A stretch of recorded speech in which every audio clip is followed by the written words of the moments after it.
여러분, 우리 마음은 하나님의 성전이에요.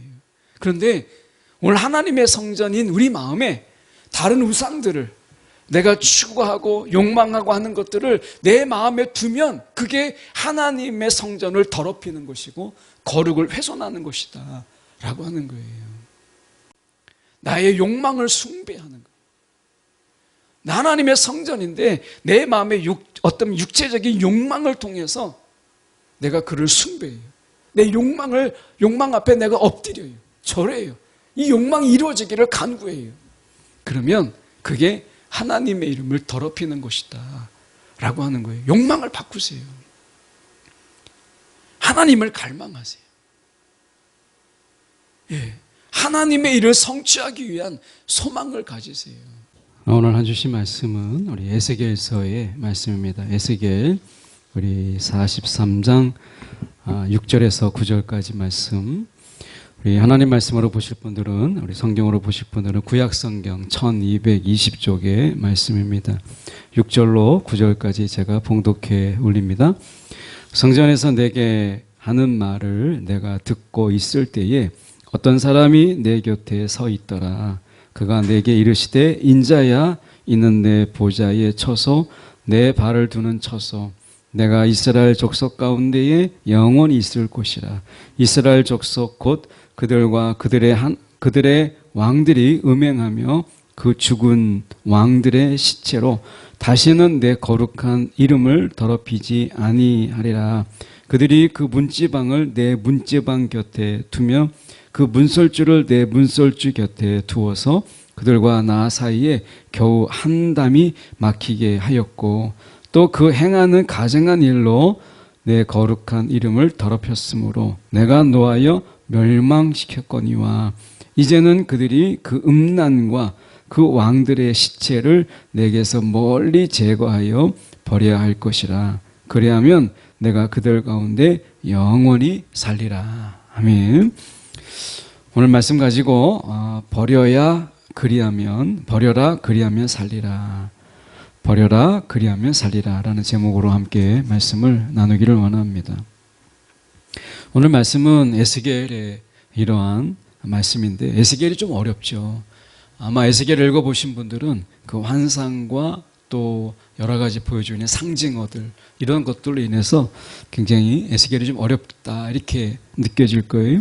그런데 사실 알고 보면 이 에스겔의 메시지나 이런 부분들이 굉장히 분명하다는 것을 보여줘요.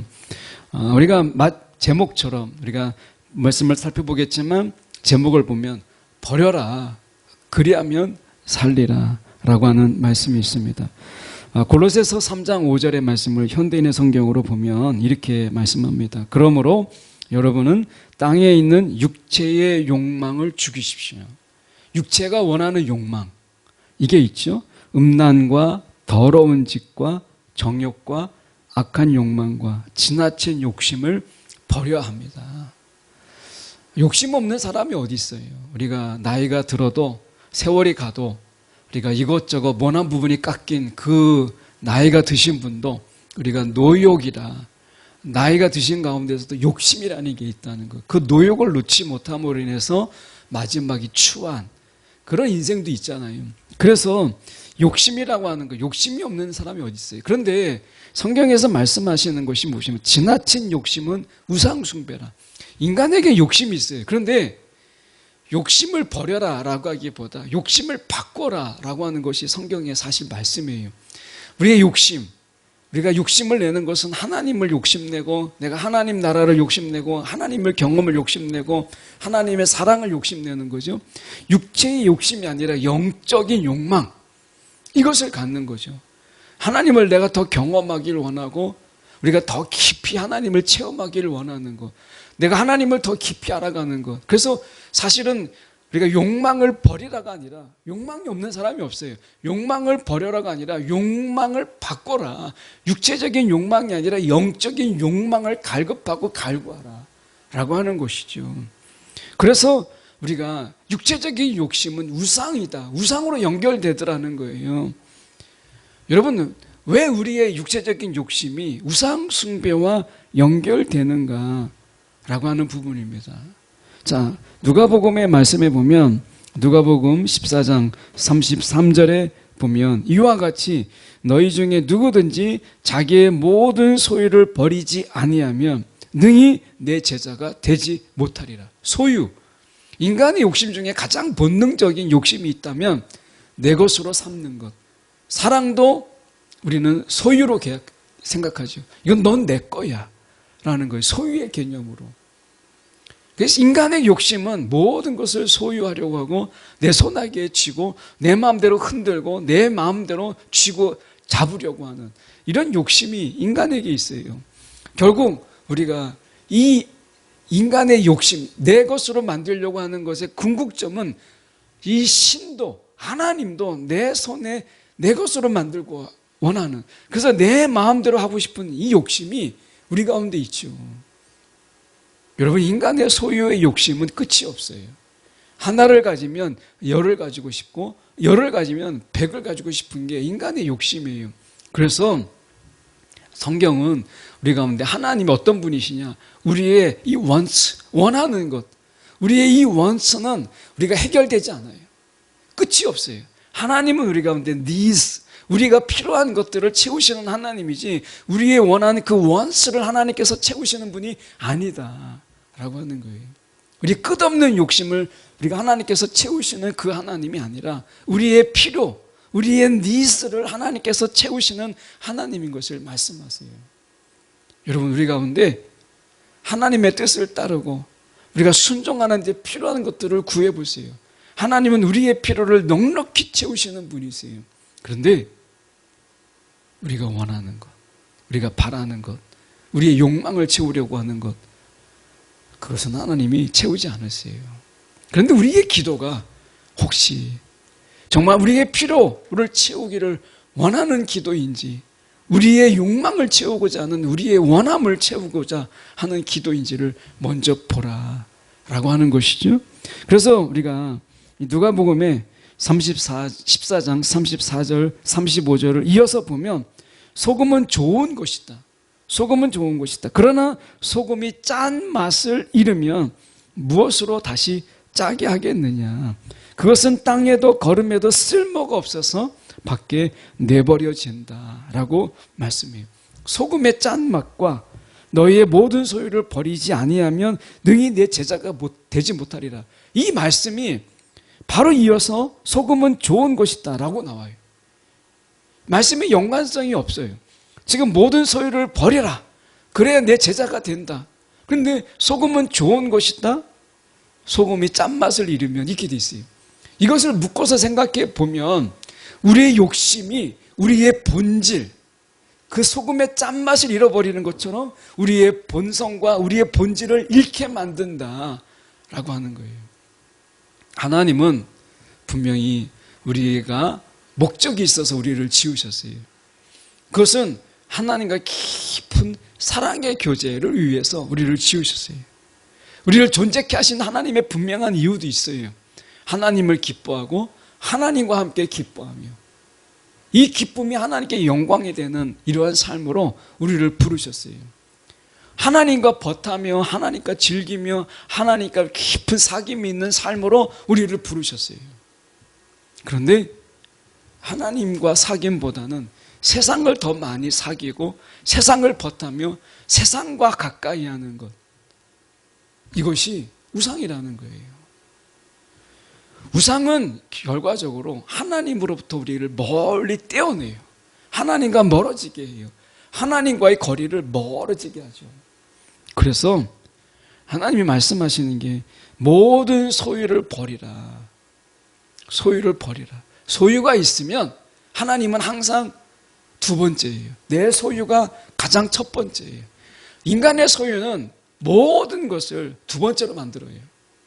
하나님도 예수님도 소유 다음이에요. 내 소유가 가장 먼저예요. 이게 소유의 힘이에요. 그래서 말씀하시는 것이 예수님이 두 번째가 될 때, 소유가 먼저가 될 때 우리의 본질은 잊어버리게 된다. 소금의 맛을 잃은 것처럼 우리의 본성, 우리의 본질을 잃어버리게 만든다 라고 하는 것이죠. 그래서 하나님을 갈망하고 예수를 갈망하는 것이 아니라 소유를 갈망하는 갈망에 이 욕심이 바뀌는 거예요. 영적인 갈망을 우리 가운데 주셨는데 하나님이 좋은 것을 우리 가운데 선물로 주셨어요. 갈망하는 자로 우리를 지으셨는데 하나님이 어떻게 육체적인 이 갈망, 욕망은 결국 소유를 향한 하나님을 두 번째로 만드는, 예수님을 세 번째로 만드는 이러한 것이 되어버린다라고 하는 것입니다. 그래서 말씀으로 돌아가서 우리가 보시면 이렇게 말씀하죠. 6절에 보면 성전에서 내게 하는 말을 내가 듣고 있을 때에 어떤 사람이 내 곁에 서 있더라. 그가 내게 이르되 이는 내 보좌에 처소 내 발을 두는 처소라고 이야기해요. 오늘 주님의 보좌의 처소가 우리의 마음에, 주님의 발이 우리의 가운데 있는, 그래서 주님의 발이 되어서 주님이 가고자 하는 곳을 우리가 가는, 주님이 하고자 하는 일들을 내 손으로 하는, 이것이 진정한 처소죠. 오늘 이 처소에 대해서 얘기할 때 주님이 계신 곳, 하나님이 계신 곳이에요. 그런데 이것을 더 구체적으로 에스겔은 이야기하죠. 내 보좌가 있는 처소고 내 발이 있는 처소다. 내 발. 이것은 뭐겠어요? 주님이 가고자 하는 곳, 주님이 행하고자 하는 곳. 우리는 주님의 거룩한 처소예요. 그렇다면 주님의 손으로 하고자 하는 일들을 우리가 행하는 처소, 주님이 가고자 하는 곳에 내가 가는 이런 처소로 움직이는 처소죠.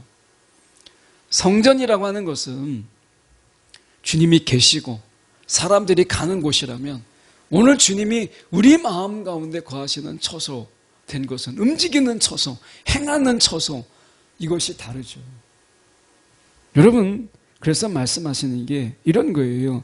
중간절에 보시면 이스라엘 족속 곧 그들과 그들의 왕들이 음행하고 죽은 왕들의 시체를 다시 거룩한 그 시체로 말미암아 거룩한 내 이름을 더럽히지 아니하리라.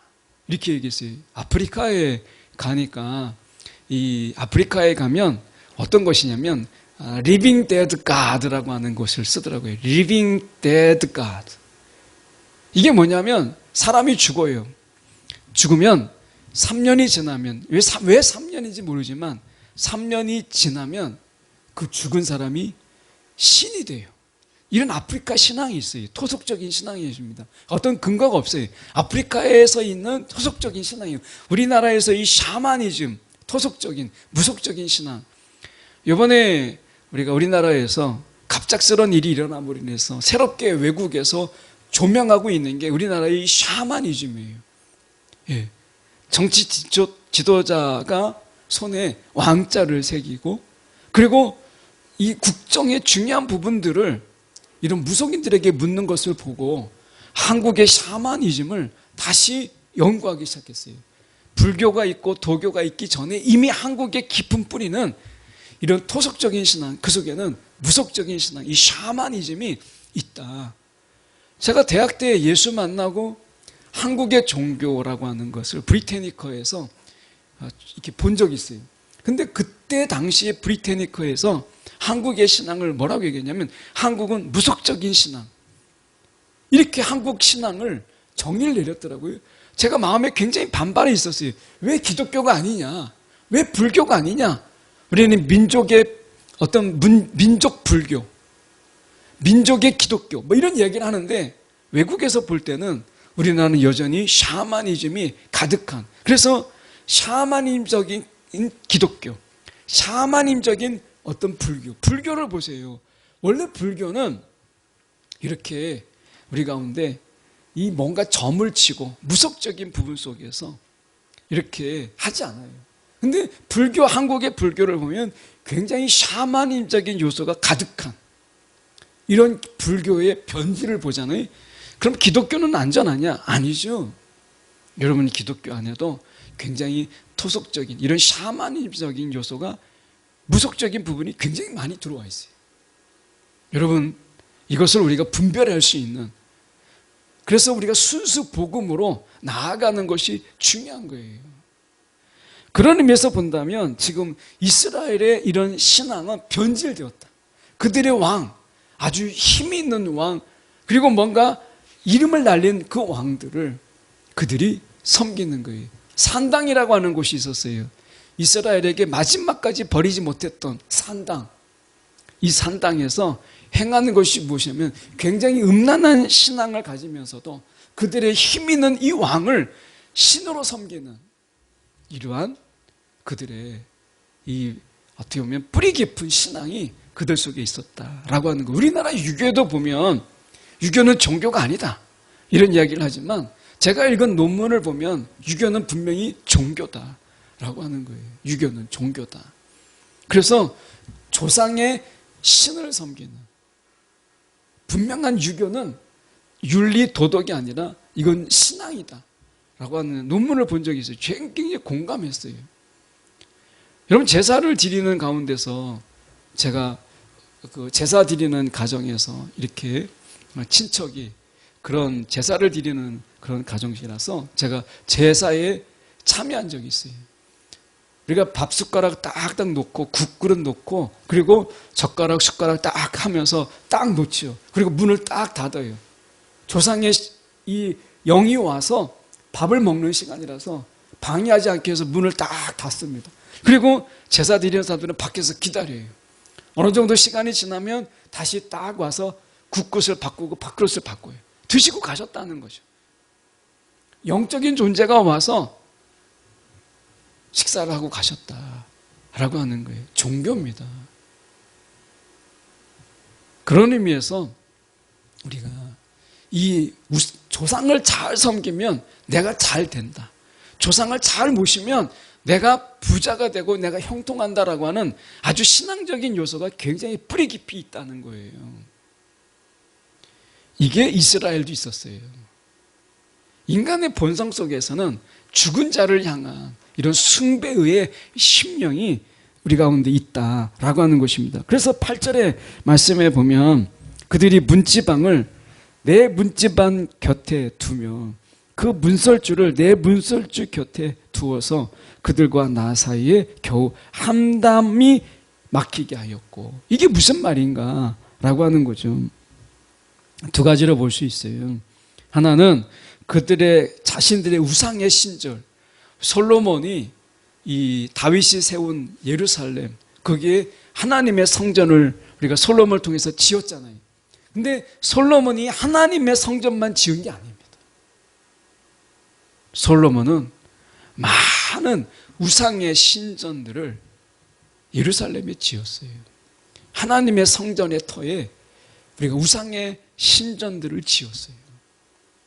솔로몬이 우리가 마지막에 타락의 나락에 들어갔을 때 많은 정치적인 연합으로 인해서 여인들과 결혼했잖아요.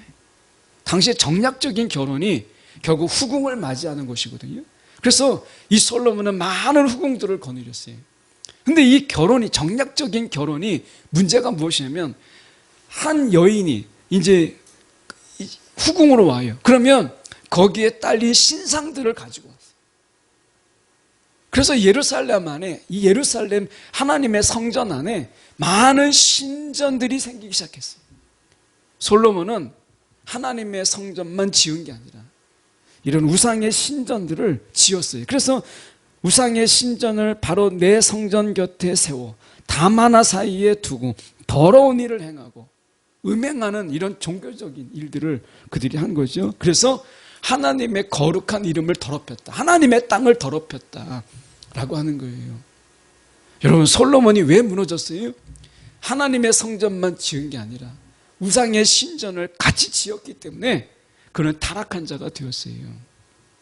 여러분, 우리 마음은 하나님의 성전이에요. 그런데 오늘 하나님의 성전인 우리 마음에 다른 우상들을 내가 추구하고 욕망하고 하는 것들을 내 마음에 두면 그게 하나님의 성전을 더럽히는 것이고 거룩을 훼손하는 것이다 라고 하는 거예요. 나의 욕망을 숭배하는 거예요. 나 하나님의 성전인데 내 마음의 어떤 육체적인 욕망을 통해서 내가 그를 숭배해요. 내 욕망 앞에 내가 엎드려요. 절해요. 이 욕망이 이루어지기를 간구해요. 그러면 그게 하나님의 이름을 더럽히는 것이다 라고 하는 거예요. 욕망을 바꾸세요. 하나님을 갈망하세요. 예, 하나님의 일을 성취하기 위한 소망을 가지세요. 9절의 말씀에 보면 더 놀랍습니다. 9절의 말씀에 그들이 음란과 그 왕들의 시체를 내게서 멀리 제거하라. 이 말은 결국 죽은 왕의 그 기념비, 이것을 그들 가운데 세우는 거예요. 죽은 왕들의 형상을 그들 가운데 세우는 거예요. 죽은 왕이 신이 되어버리는 거죠. 우리가 지금도 보면, 제가 용산에 살았었는데 용산에는 가끔 1년에 한 번씩 축제가 있어요. 남이장군 축제가 있습니다. 남이장군. 그래서 남이장군을 탁 입은 그런 장군이 용산을 탁 가로질러 가요. 이 남이장군이 이 용산을 지킨다는 거예요. 말도 안 되는 거죠. 해화동에 가면 남이장군 이 터가 있어요. 그 생가의 터, 이게 있어요. 여러분, 우리 집도 아직도 죽은 자를 향한 이런 숭배의 존경과 어떻게 보면 그를 우러러보는 이런 마음을 넘어서 숭배의 마음으로 나아가는 것을 보게 돼요. 이런 토속적인 부분들이 있는 거죠. 다윗을 여러분 우리가 숭배한다고 한다면 그게 우상인 거예요.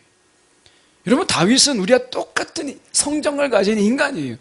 근데 하나님이 그를 어떻게까지 이끄실 수 있는가? 다윗이 아니라 다윗의 뒤에 계신 하나님을 바라보는 것이 신앙입니다. 신앙.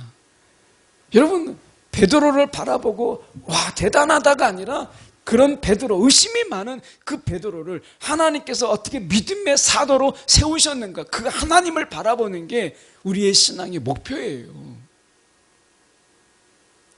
아브라함을 우리가 숭배하는 게 아니라 그렇게 믿음이 없는 우상의 도시에서 자란 그 아브라함을 하나님이 어떻게 믿음의 조상으로 하나님이 그 열심과 신실함으로 세우셨는가, 이게 중요한 거죠. 여러분, 신앙의 위인은 결코, 하나님은 신앙의 위인을 만들지 않아요. 그 뒤에 역사하시는 하나님의 위대하심을 말씀하시는 게 성경이죠.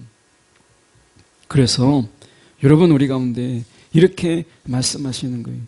사무엘상 7장 3절의 말씀에 보면 이렇게 말씀합니다. 사무엘이 이스라엘 모든 지파에게 말했습니다. 만약 여러분이 진심으로 여호와께 돌아오려면 여러분 가운데 있는 이방신들과 아스타롯 우상을 없애버려야 합니다. 여러분은 온전히 하나님께 여러분 자신을 바치십시오. 하나님께만 섬기십시오 라고 이야기해요. 여러분, 이 버림이라고 하는 것은 하나님께 바치기 위한 거예요. 온전히 바치기 위해서는 나를 철저히 버려야 된다라고 하는 거예요. 하나님께 드려진 제물은 오염되고 뭔가 비틀어지고 쓸모없는 이런 것을 드릴 수 없어요. 온전한 것. 이게 하나님께 드릴 제물의 이 모습이죠. 온전한 것. 내가 하나님 앞에 병들어 있고 온갖 우상에 찌들어 있고 거짓으로 가득하고 악한 마음과 정욕과 욕망으로 가득한 이것을 어떻게 하나님께 드릴 수 있겠어요? 그래서 우리가 사무엘이 이야기하는 겁니다. 우리 안에 있는 모든 우상의 마음들을 버리고 온전히 하나님께 자신을 바치라. 여러분, 버림은 바침을 위한 것이에요. 내가 이 버림을 통해서, 나를 버림을 통해서 하나님께 온전히 드릴 수 있는 거예요. 버릴 수 있어야. 그래서 우리가 베드로전서 3장 21절에 이렇게 말씀하세요. 몸을 깨끗하게 씻는 것이 아니라 선한 마음으로 하나님께 내 삶을 드리며, 이렇게 얘기해요. 몸을 씻는 게 아니다. 하나님이 원하시는 것은 몸을 씻는 것이 아니라 선한 마음으로 내 삶을 드리는 거예요.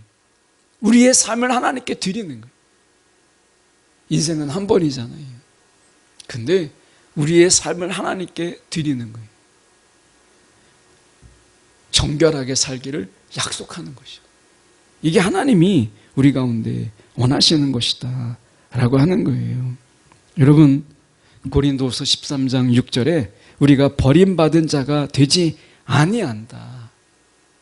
하나님은 우리를 버리지 않으세요. 우리의 욕망을 버리라고 하는 것이지 하나님 우리를 버리지 않으세요. 하나님 우리를 버리지 아니하기 위해서 너희가 버려라라고 얘기하는 거예요. 여러분, 오늘 주님이 우리를 버리지 아니하시기 위해서 그분이 정말 간절함으로 말씀하시는 거예요. 너희가 버려라, 버려라.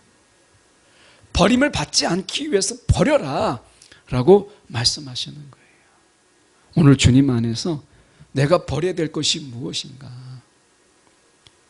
주님을 두 번째로, 세 번째로 만드는 것이 무엇인가? 여러분, 이걸 버리세요. 그리고 주님을 첫 번째로 삼으세요. 그러면 주님께서 우리를 버리지 아니하시고 우리 가운데 함께 하시면서 형통과 복과 하나님의 이끄심으로 우리를 누리게 하시는 거예요. 내가 해야 안심이 되죠? 근데 이 마음을 내려놔 보세요. 하나님이 나를 어떻게 이끄시는가? 하나님이 나를 어떻게 주님께서 우리를 이끌어 가시는가? 한번 맡겨보세요. 그 인생에 후회가 없어요. 오늘 주님께서 우리 가운데 말씀하십니다. 고린도전서 13장 5절로 저희가 말씀을 맺히기를 원하는데요. 너희는 믿음 안에 있는가? 너희 자신을 시험하라. 내가 믿음 안에 있는가? 너희 자신을 시험하라. 이렇게 말씀하세요. 내가 정말 믿음 안에 있나? 너희를 시험하라. 너희 자신을 확증하라. 예수 그리스도께서 너희 안에 계신 줄을 너희가 스스로 알지 못하느냐. 여러분, 믿음을 시험하세요. 내가 믿음이 있는가? 믿음이 없다면 하나님께 구하세요. 그분은 우리 가운데 믿음을 주시기를 기뻐하십니다. 오늘 버려라. 그리하면 살리라. 사는 길이 여기에 있고 오늘도 주님과 우리가 함께하는 삶이 여기에 있다라고 하는 것입니다. 우리의 삶 속에 주님이 첫 번째 되게 하는 그런 삶을 사는 저와 여러분이 되기를 간절히 소망합니다.